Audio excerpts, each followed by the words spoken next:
action of the inurig.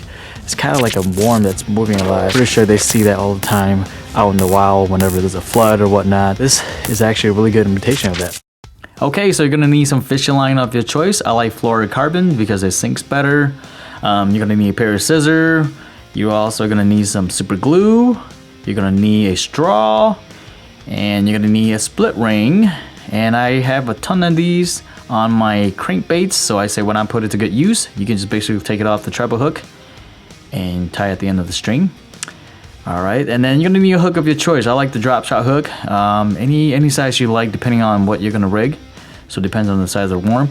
I'm gonna use a trick worm by Big Bite, and it has a flat bottom. You can use Senko if you want, and you're gonna find out that the Senko does a better action compared to the trick worm here once I showed it underwater. So if you find this video helpful, give it a thumbs up so we can pass it along to other one that wants to learn.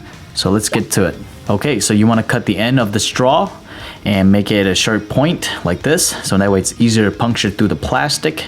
And next up here with the plastic worm, you want to go down like 1 inch down from the head, and you want to puncture at an angle, so that way you can have better action when you're jigging the plastic here. So at an angle like this, so that way once you put the line through it, it will have a better, more efficient, smoother action.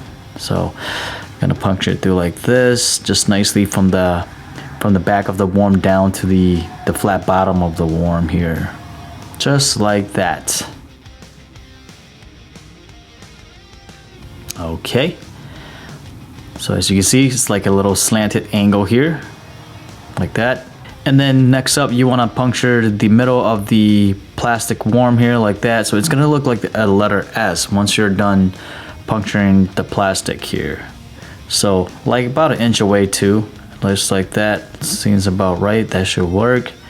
And then you want to puncture at an angle as well. You don't want to go straight on down to the plastic, otherwise you'll again lose that smoothness of the action of the plastic here.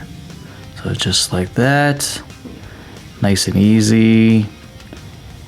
You want to puncture right in the center of the worm, because if you are off, you know, your plastic tube will be visible, or you'll most likely lose the action of the worm there. And then next up, move it up a little bit. And then next up, you want to puncture the tail just straight on like this. You don't have to go at an angle. And then at the very end of your fishing line, you know, your split ring is going to be at the end of your line, so that way you don't lose everything. You don't lose your hook especially. Next up, you want to use super glue, and this is gonna hold things together, so that way you don't lose your plastic. You just want to dab it there. You don't have to dab on the tail here.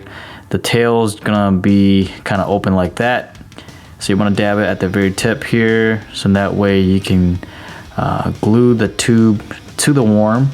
You don't have to add a lot, just a little bit, and it's gonna hold things together here for you. For the tail, you don't have to put any glue because you don't need any tube at the end of the tail. You're gonna just put the line through the plastic worm, and that way you have more friction, and it will hold the line better, and it will give it a better action, and it will respond better to when you jig it.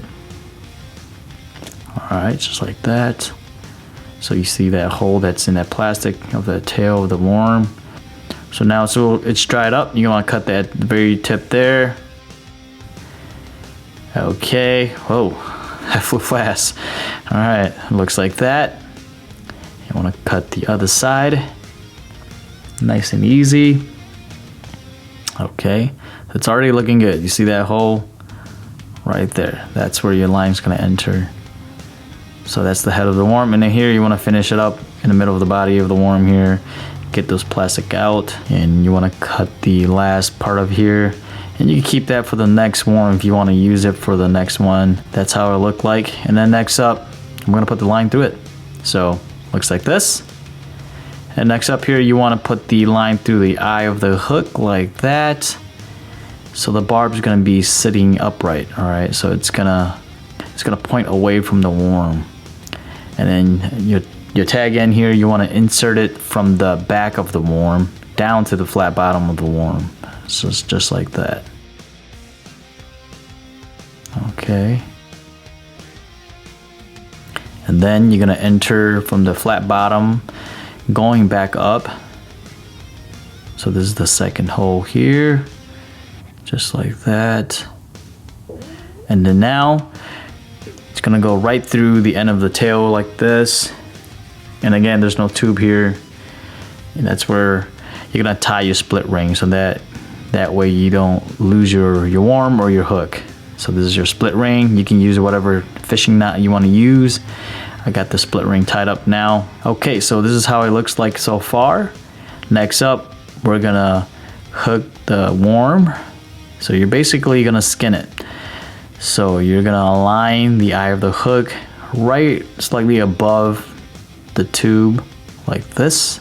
So that way you have efficient action. You're not interfering with the action when you're jigging the line. So it's gonna be smooth when you jig it. And that looks about right. So you wanna skin hook it. And there is a video of a YouTuber that recommended the O-rings, you know, the O-rings that you get from your wacky rig. You can use that too to kind of give a better hook ratio. But this is the original setup.